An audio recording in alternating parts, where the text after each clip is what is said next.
Buenas noches, jóvenes. Vamos a hacer algunas aclaraciones acerca de la teoría en el movimiento rectilíneo uniformemente variado MRUV.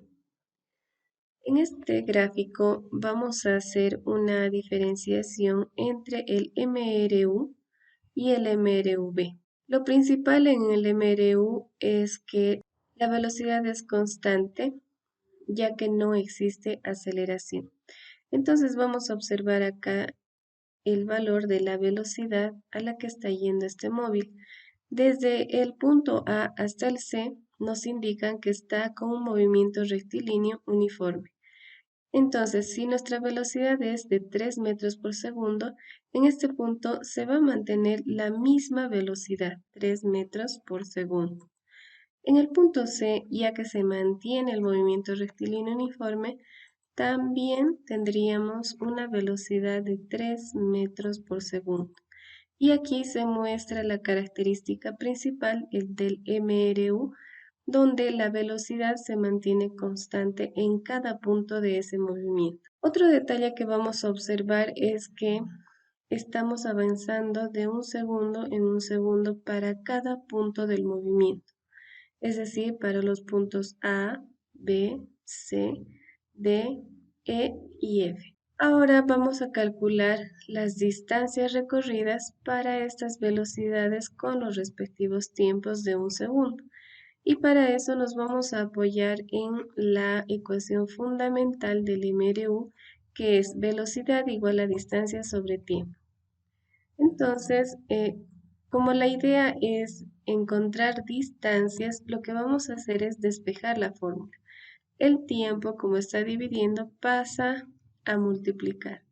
De tal manera que nosotros tenemos distancia igual a velocidad por tiempo. Entonces vamos a empezar con esta distancia, desde A hasta B. Entonces desde A hasta B tenemos un tiempo de un segundo y vamos a realizar el cálculo para la distancia para una velocidad de 3 metros por segundo que se mantiene constante. Y vamos a multiplicar por el tiempo que transcurre del punto A al punto B, que es de un segundo. Vamos a realizar las operaciones. Decimos que la distancia es igual a 3 por 1, que sería 3 metros. El valor de la distancia vamos a anotar en el tramo de A a B, que nos ha salido 3 metros. Por lógica, del punto B al punto C, ya que transcurre el mismo tiempo y mantenemos la misma velocidad, tendríamos que asumir que del tramo de B a C tenemos también una distancia de 3 metros. A partir del punto C, observamos que en el siguiente punto, en el D, tenemos ya una velocidad de 7 metros por segundo. Eso nos da la idea de que existe una aceleración.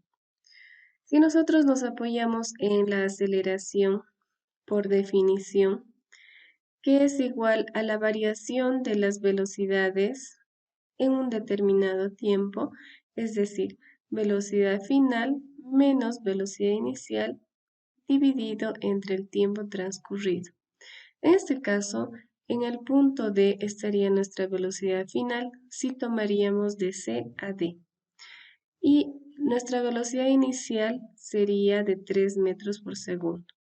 Entonces, lo que vamos a hacer es reemplazar en esta formulita, considerando que en el tiempo de C a D tendríamos un segundo.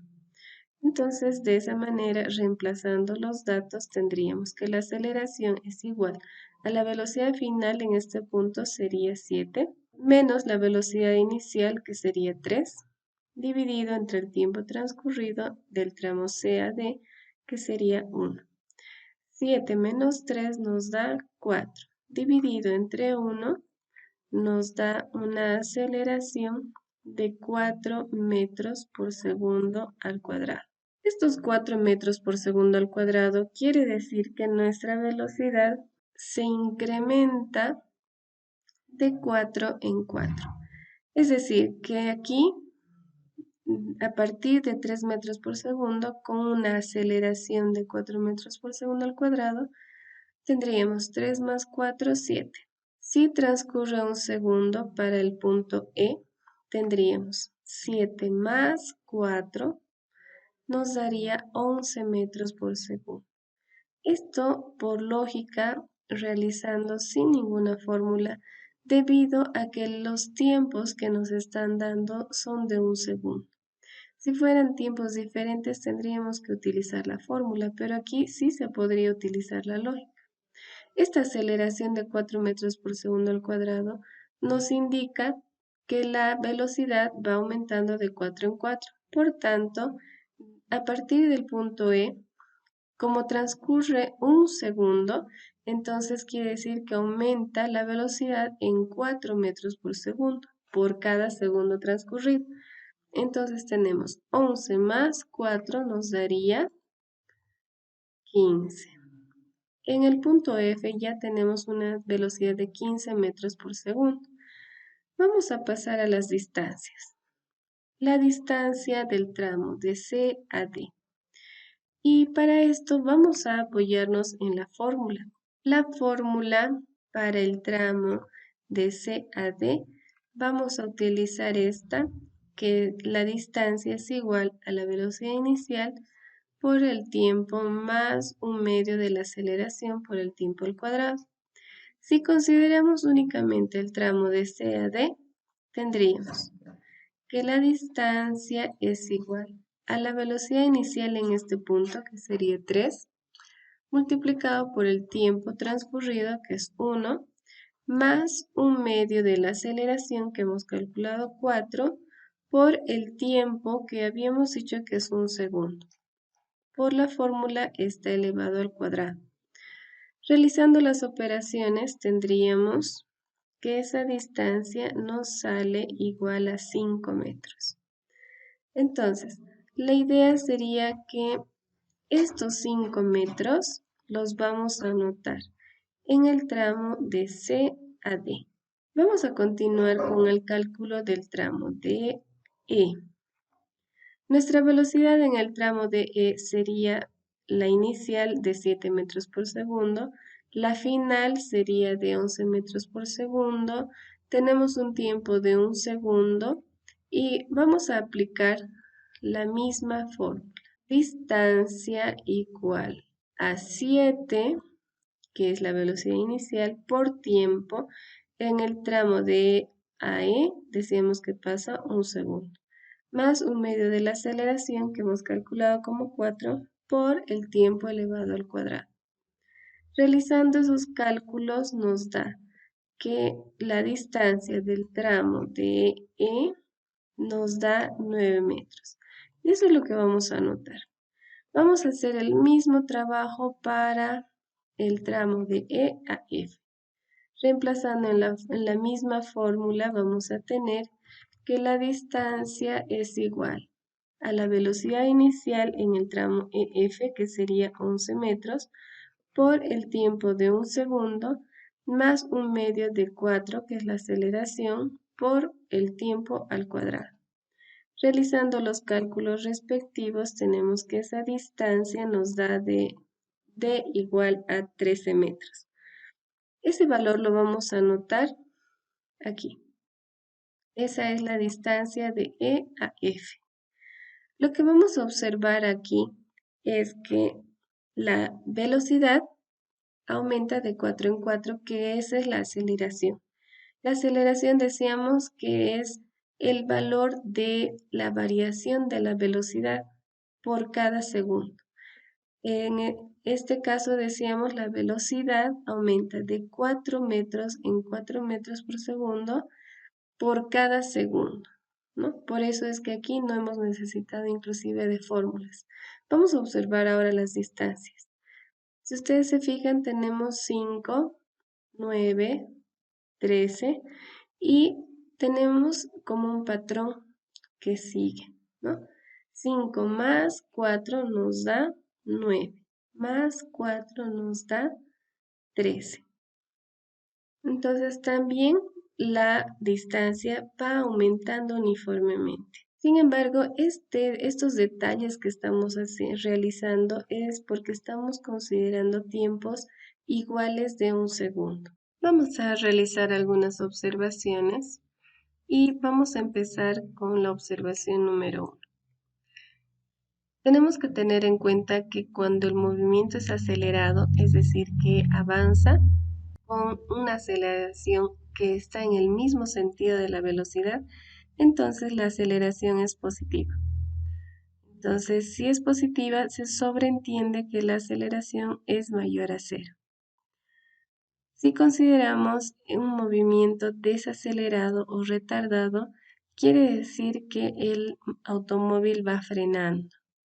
Entonces, la aceleración está en sentido contrario a la velocidad del automóvil. Por tanto, tenemos una aceleración negativa. Si es negativa, quiere decir que la aceleración es menor a cero. Esto inclusive quiere decir que en algún momento el automóvil va a llegar a detenerse, si es que se sigue aplicando el freno. La segunda observación importante, vamos a llamarle observación 2, si un móvil parte del reposo, que parte del reposo quiere decir que el móvil está sin movimiento.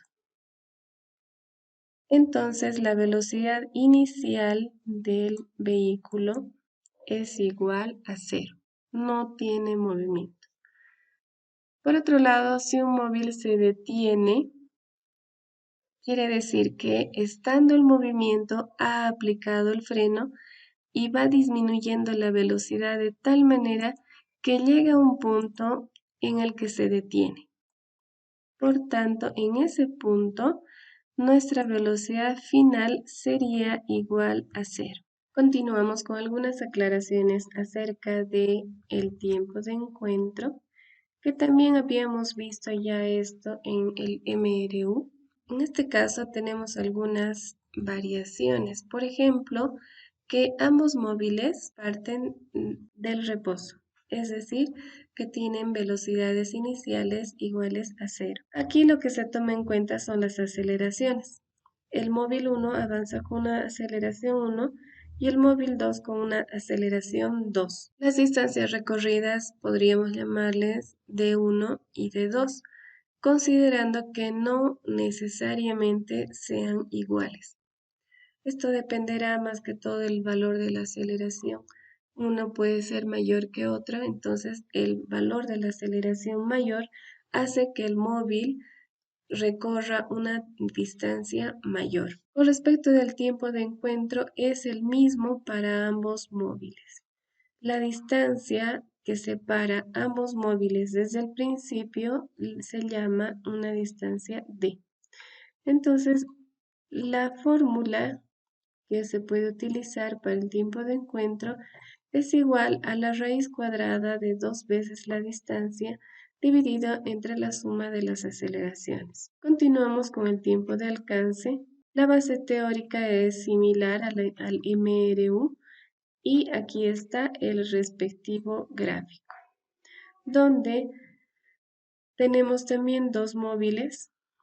Ambos parten del reposo, están separados una distancia d y va a haber un tiempo de alcance que es el mismo para los dos móviles.